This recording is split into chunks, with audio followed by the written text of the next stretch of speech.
اعوذ باللہ من الشیطان الرجیم بسم اللہ الرحمن الرحیم وبه قال حدثنا عبید بن اصبات بن محمد القرشی الکوفی قال حدثني ابی قال حدثنا سفیان الثوری عن عاصم بن بهدلة عن زر عن عبد الله رضی اللہ عنہ قال قال رسول الله صلی اللہ علیہ وسلم لا تذهب الدنيا حتى يملك العرب رجل من أهل بيتي يواطئ اسمه اسمي. حضرت عبداللہ رضی اللہ تعالی عنہ سے مروی ہے، وہ روایت کرتے ہیں جناب رسول اللہ صلی اللہ علیہ وسلم سے کہ جناب رسول اللہ صلی اللہ علیہ وسلم نے ارشاد فرمایا، یہ دنیا اس وقت تک ختم نہیں ہوگی یہاں تک کہ پورے عرب کا والی بن جائے گا ایک شخص جو میرے اہل بیت میں سے ہوگا اور اس کا نام میرے نام پر ہوگا۔ کتاب الفتن کا سلسلہ چل رہا ہے، اور فتن میں جیسے آپ حضرات کے سامنے بات آ گئی کہ علامات قیامت تین طرح پر ہے، علامات بعیدہ یا علامات صغریٰ، علامات وسطیٰ اور علامات قریبہ، جن کو علامات کبریٰ بھی کہا جاتا ہے۔ علامات کبریٰ یا علامات قریبہ کا بیان چل رہا ہے، اور آپ کے سامنے یہ بات آئی کہ علامات کبریٰ میں یعنی جو قیامت کی بڑی بڑی علامات ہے، اس میں سے ایک علامت خروج دجال ہے، اسی طریقے سے ایک علامت ظہور حضرت مہدی رحمۃ اللہ علیہ بھی ہے، اسی طریقے سے نزول حضرت عیسیٰ علیہ السلام بھی ہے، یاجوج ماجوج کا نکلنا، اسی طریقے سے دابۃ الارض کا نکلنا، آگ کا مشرق کی جانب سے نکلنا، یہ سب کے سب علامات کبریٰ یا علامات قریبہ کہلاتی ہے۔ پھر علامات کبریٰ میں سے خروج دجال سے متعلق بات آپ حضرات کے سامنے تفصیل سے گزر گئی۔ اس کے بعد ظہور حضرت مہدی رحمۃ اللہ علیہ سے متعلق بات آپ حضرات کے سامنے چل رہی ہے، جس میں 4 دروس میں آپ حضرات کے سامنے بات ہو چکی ہے، اور اس میں آپ حضرات کے سامنے بیان ہوا ظہور حضرت امام مہدی رحمۃ اللہ علیہ کا عقیدہ قرآن و حدیث کی روشنی میں، آثار اور اقوال کی روشنی میں، عقائد کی روشنی میں پانی منگانا۔ اسی طریقے سے حضرت امام مہدی رحمۃ اللہ علیہ کے اوصاف، حلیہ، نسب، خاندان آپ حضرات کے سامنے بیان ہوا، اور گزشتہ درس میں حضرت امام مہدی رحمۃ اللہ علیہ کی کچھ علامات یعنی ظہور مہدی کی علامات آپ حضرات کے سامنے بیان ہوئی ہیں۔ آج کے درس میں ظہور حضرت مہدی واقعات کے تناظر میں،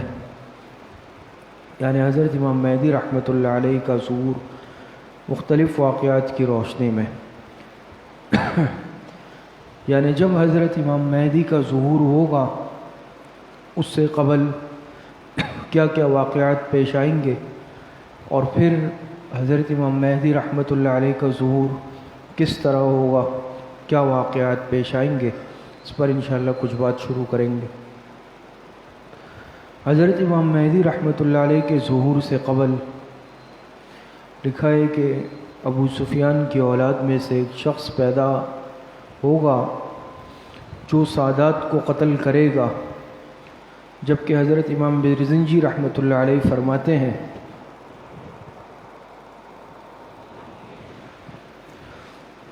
امام برزنجی رحمۃ اللہ علیہ فرماتے ہیں کہ یہ شخص خالد ابن یزید ابن ابی سفیان کی نسل میں سے ہوگا۔ تو یہ سفیانی فتنہ کہلاتا ہے جس کی طرف اشارہ حضرات کے سامنے ہوا۔ پھر یہ جو سفیانی ہے اس کا حلیہ کیا ہوگا، یہ کس طرح ہوگا، سادہ پانی لے آؤ ٹھنڈا ہے۔ تو نعیم ابن حماد نے اپنی کتاب الفتن میں نقل کیا ہے کہ یہ جو سفیان ہوگا یہ جسم کے اعتبار سے بھاری بھرکم شخص ہوگا، چہرے پر چیچک کے آثار ہوں گے، آنکھ میں سفید داغ کا نشان ہوگا۔ دمشق کے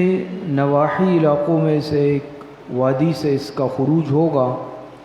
اور اس وادی کا نام یابس ہوگا۔ اس کے ساتھ یعنی اس سفیانی کے ساتھ 7 افراد کی جماعت ہوگی، جس میں سے ایک کے پاس جھنڈا ہوگا۔ یہ فتنہ سفیانی کہلاتا ہے، اور حضرت امام مہدی رحمۃ اللہ علیہ کے ظہور سے قبل یہ سفیانی فتنہ برپا ہوگا۔ تو اس کے متعلق آپ کے سامنے بات آئی کہ یہ ابو سفیان کی اولاد میں سے ہوگا، بنو امیہ میں سے ہوگا، اور یہ بہت زیادہ فتنہ اور فساد مچائے گا۔ اس کا نام کیا ہوگا؟ تو اس سفیانی کے نام کے بارے میں مختلف روایات موجود ہیں۔ حضرت مولانا بدر عالم میرٹھی رحمۃ اللہ علیہ نے ترجمان السنہ میں اس سفیانی کا نام عروہ ذکر کیا ہے، جبکہ شیخ نعیم ابن حماد نے اپنی کتاب الفتن میں سفیانی کا نام عبداللہ ذکر کیا ہے۔ علامہ قرطبی رحمۃ اللہ علیہ نے اپنی تذکرہ میں سفیانی کا نام عتبہ ابن ہند ذکر کیا ہے۔ یہ 3 اقوال مشہور ہے۔ اسی طریقے سے سفیانی کی حکومت کب تک ہوگی، اس کی مدت حکومت کب تک ہوگی؟ تو حضرت مولانا بدر عالم میرٹھی رحمۃ اللہ علیہ ترجمان السنہ میں فرماتے ہیں کہ سفیانی کی حکومت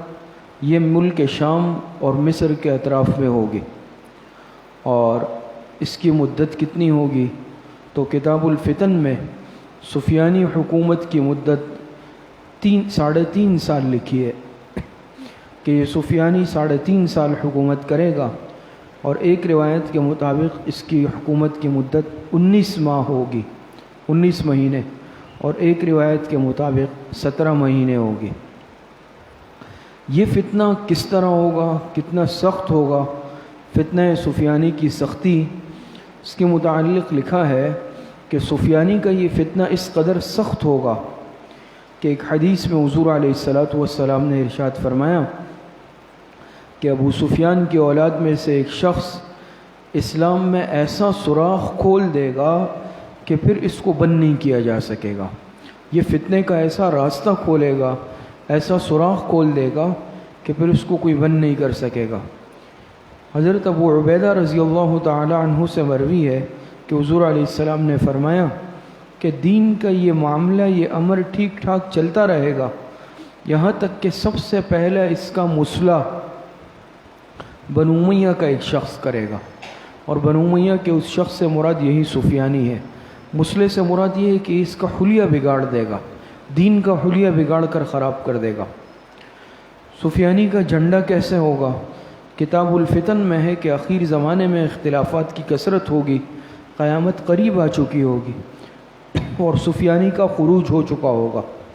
جس کی علامت یہ ہوگی کہ ملک شام میں 3 جھنڈے بلند کیے جائیں گے۔ 3 جھنڈے، اس میں سے ایک جھنڈا ابقاع نامی شخص کا ہوگا، دوسرا جھنڈا اصحب صاد کے ساتھ اصحب نامی شخص کا ہوگا، اور تیسرا جھنڈا اس سفیانی کا ہوگا۔ پھر ان 3 افراد میں آپس میں بھی جنگ ہوگی، اور اس جنگ میں یہ جو سفیانی ہے یہ ان دونوں شخصوں پر غالب آ جائے گا، اور اس کے بعد یہ جو سفیانی ہے اس کی ترک والوں سے، جو ترکی ہے اور روم ہے، ان سے جنگ ہوگی۔ قرقیسیہ نامی ایک مقام ہے، وہاں پر یہ سفیانی لشکر ترک اور روم والوں سے جنگ کرے گا، اور حسب سابق جس طرح یہ پہلے دوسروں پر غالب ہوتا چلا آئے گا تو ترکی والوں پر اور روم والوں پر بھی یہ غالب آ جائے گا۔ خوب قتل و قتال کرے گا، لوگوں کو کثرت کے ساتھ قتل کرے گا، اور جو لوگ بچے کچھ باقی ہوں گے، بچ جائیں گے، تو وہ خراسان میں جا کر پناہ گزین ہو جائیں گے، چھپ جائیں گے۔ لیکن یہ ان کو بھی نہیں چھوڑے گا، یہ ان کے پیچھے ان کی تلاش میں بھی اپنا گھوڑا دوڑائے گا، اور اس طرح ان کی تلاش میں سرگردہ رہے گا، اور اپنا گھوڑا اس طرح دوڑائے گا جیسا کہ سیلاب بہتا ہے۔ کہ کسی طریقے سے جو بچے کچے افراد ہیں ان کو بھی تلاش کر کے قتل کر لو۔ تو یہ سفر کرتے ہوئے راستے میں جہاں قلعے آئیں گے، قلعوں کو منہدم کرے گا، فتنہ اور فساد برپا کرے گا، یہاں تک کہ یہ عراق پہنچ جائے گا، بغداد۔ یہ سفیانی بغداد پہنچ کر وہاں 1,00,000 افراد کو قتل کر دے گا۔ پھر یہ بغداد سے کوفہ جائے گا، کوفہ روانہ ہوگا اور کوفہ پہنچ کر 60,000 افراد کو وہاں قتل کر دے گا۔ اسی دوران ایک لشکر یہ مدینہ منورہ بھی بھیجے گا قتل و قتال کی نیت سے، اور وہ لشکر مدینہ منورہ پہنچ کر جو بھی اہل بیت نبوی صلی اللہ علیہ وسلم، حضور علیہ السلام کے اہل بیت میں سے ہر اس شخص کو گرفتار کرے گا جس پر وہ قادر ہوگا، اور بنو ہاشم کے مردوں کو اور عورتوں کو کثرت کے ساتھ یہ لوگ قتل کر دیں گے۔ یہ ایسا خطرناک فتنہ ہے۔ تو یہ بات چل رہی ہے کس کی؟ سفیانی لشکر کی، اور یہ حضرت امام مہدی رحمۃ اللہ علیہ کے ظہور کی علامات میں سے ہے کہ گویا حضرت امام مہدی رحمۃ اللہ علیہ کا ظہور ہونے والا ہے۔ حضرت امام مہدی رحمۃ اللہ علیہ بھی کچھ افراد کے ساتھ، چونکہ سفیانی لشکر ہر طرف قتل و غارت گری کرے گا، ہر طرف پھرے گا، تو امام مہدی رحمۃ اللہ علیہ 7 افراد کے ساتھ مکہ مکرمہ جا کر روپوش ہو جائیں گے، وہاں چھپ جائیں گے، پناہ لے لیں گے۔ جب مدینہ منورہ کے گورنر کو اطلاع ملے گی کہ اس طرح یہ حضرات مکہ مکرمہ میں پناہ لے چکے ہیں، تو مدینہ کا گورنر مکے کے گورنر کو خط لکھے گا، اور اس میں لکھے گا کہ تمہارے پاس یہ فلاں فلاں فلاں نام کے اتنے افراد آئیں گے، جیسے ہی وہ تمہارے پاس پہنچے سب کو قتل کر دینا۔ لیکن مکے کے گورنر کو یہ بات اچھی معلوم نہیں ہوگی، اور جب یہ حضرات امام مہدی اور ان کے ساتھی پہنچیں گے مکہ مدینے سے، تو مکے کا گورنر ان سے کہے گا کہ تم لوگ یہاں پر بے خوف اور خطر ہو کر رہ سکتے ہو، لیکن اس کے بعد مکے کا گورنر بھی ان کو دھوکہ دے گا، اور اس کے دل میں بس یہ آئے گا کہ ان میں سے 2 افراد کے قتل کا منصوبہ بنائے گا۔ یہ جو 7 افراد ہوں گے، 2 افراد میں سے ایک فرد کو تو قتل کر دیں گے، نفس زکیہ کو یہ لوگ قتل کر دیں گے حجر اسود اور مقام ابراہیم کے درمیان، اور جو دوسرا فرد بچ جائے گا وہ آ کے ان کو اطلاع دے دے گا کہ بھئی اس طرح ہمارے اس ساتھی کو قتل کر دیا گیا ہے۔ تو حضرت امام مہدی رحمۃ اللہ علیہ اور ان کے ساتھی وہاں سے چلے جائیں گے۔ اس دوران لکھا ہے کہ پوری دنیا سے 7 بڑے بڑے علماء، مشائخ 7 وہ مکہ مکرمہ پہنچیں گے، اور ان کا مقصد ہوگا حضرت امام مہدی رحمۃ اللہ علیہ کو تلاش کر کے ان کے ہاتھ پر بیعت کرنا۔ یہ 7 بڑے بڑے علماء اور مشائخ یہ سب الگ الگ جگہوں سے آئیں گے، مکہ مکرمہ آ کر ساتوں کی ملاقات ہو جائے گی۔ ہر ایک دوسرے سے پوچھے گا آپ کیسے آئے ہیں، تو ہر ایک کہے گا کہ میں تو اس شخص کی تلاش میں آیا ہوں جس کے ہاتھ پر یہ فتنے ختم ہوں گے، اور جو قسطنطنیہ کو فتح کرے گا۔ قسطنطنیہ جو آج کا ترکی ہے، تو ہر ایک یہی کہے گا کہ میں اس شخص کی تلاش میں آیا ہوں۔ اس سے مراد حضرت امام مہدی ہوں گے کہ ہم ان کی تلاش میں آئے ہیں اور ان کے ہاتھ پر بیعت کریں گے، تاکہ ان کے ہاتھ پر اللہ پاک نے اس فتنوں کو ختم کرنا لکھا ہے۔ اور حضرت امام مہدی رحمۃ اللہ علیہ کو یہ 7 متفق ہو کر تلاش کرنے لگ جائیں گے، ان کو تلاش کریں گے، اور جو ان کی علامتیں ہوں گی ان کو وہ علامتیں معلوم ہوں گی، نام معلوم ہوگا، والد کا نام معلوم ہوگا، تو اسی علامتوں والے ایک شخص کو یہ حرم شریف میں مکہ مکرمہ میں پائیں گے، جو حلیہ امام مہدی کا بیان کیا گیا ہے احادیث مبارکہ میں، اور جو نام ان کا ہے، ان کے والد کا، اس پر تو بات گزر چکی ہے۔ بعینی ہی ساری علامتیں یہ ایک شخص میں پائیں گے مکہ مکرمہ میں۔ تو یہ اس شخص سے پوچھیں گے کہ بھئی تم فلاں ابن فلاں تو نہیں ہو، یعنی امام مہدی؟ تو وہ کہے گا کہ نہیں، میں تو انصار سے تعلق رکھتا ہوں، اور یہ کہہ کر وہاں سے چلا جائے گا کہ میں تو ایک انصاری شخص ہوں۔ لیکن بعد میں جب یہ کسی سے پوچھیں گے تو لوگ ان سے کہیں گے کہ یہی امام مہدی تھے، یعنی انہوں نے اپنی شناخت چھپائی، اور امام مہدی فوراً وہاں سے مدینہ منورہ روانہ ہو جائیں گے، چونکہ ان کو اندازہ ہو جائے گا کہ لوگ مجھے تلاش کر رہے ہیں، تو مکہ مکرمہ سے روانہ ہو کر مدینہ منورہ پہنچ جائیں گے۔ یہ حضرات ان کی تلاش میں مدینہ چلے جائیں گے۔ امام مہدی کو جب معلوم ہوگا تو وہ واپس مکہ مکرمہ آ جائیں گے۔ اور علماء نے لکھا ہے کہ اس طرح امام مہدی رحمۃ اللہ علیہ کے مدینہ اور مکہ کے 3 چکر لگیں گے، یعنی یہ حضرات مدینہ جائیں گے تو وہ مکہ آ جائیں گے، یہ مکہ آئیں گے تو وہ مدینہ چلے جائیں گے، تو 3 چکر لگیں گے۔ بالآخر ایسا ہوگا کہ یہ 7 جو علماء مشائخ حضرات ہوں گے مکہ مکرمہ میں حجر اسود کے پاس امام مہدی کو پا لیں گے۔ اب تو شناخت ہو چکی ہے اور یہ بات واضح ہو چکی ہے کہ یہی حضرت امام مہدی ہے، تو یہ چلے جائیں گے ان کے پاس اور ان سے بیعت کی درخواست کریں گے کہ آپ ہمیں بیعت کر لیجئے۔ وہ انکار کریں گے، منع کریں گے، تو یہ حضرات کہیں گے کہ بھئی اگر آپ ہمیں بیعت نہیں کریں گے تو پھر ہمارا گناہ آپ پر ہوگا اور ہمارا خون بھی آپ کی گردن پر ہوگا، کیونکہ سفیانی لشکر ہمارے پیچھے ہے، وہ غارت گری مچا رہا ہے اور وہ ہمارے پیچھے ہے، اگر اس نے ہمیں قتل کر دیا تو بھئی وہ خون بھی آپ کی گردن پر ہوگا،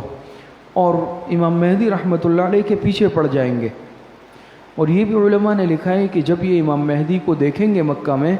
تو وہ بیت اللہ شریف کے ساتھ چمٹے ہوئے ہوں گے اور زار و قطار رو رہے ہوں گے۔ یہ امام مہدی رحمۃ اللہ علیہ کو پہچان لیں گے، بیعت کی درخواست کریں گے اور وہ انکار کریں گے، لیکن بہرحال یہ کسی بھی طریقے سے ان کا پیچھا نہیں چھوڑیں گے۔ بالآخر مجبور ہو کر حضرت امام مہدی رحمۃ اللہ علیہ حجر اسود اور مقام ابراہیم کے درمیان بیٹھ کر بیعت کے لیے اپنا ہاتھ آگے بڑھائیں گے اور ان سے بیعت لے لیں گے،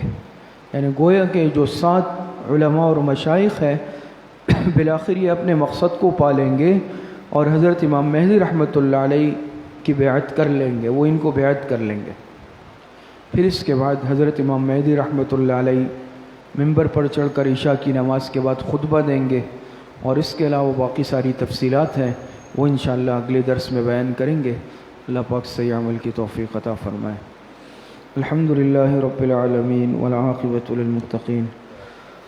والصلاة والسلام علی خیر خلقہ محمد وآلہ واصحابہ اجمعین۔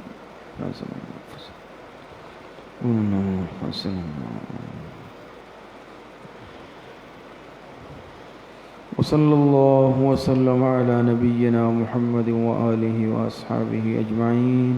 برحمتک یا رب۔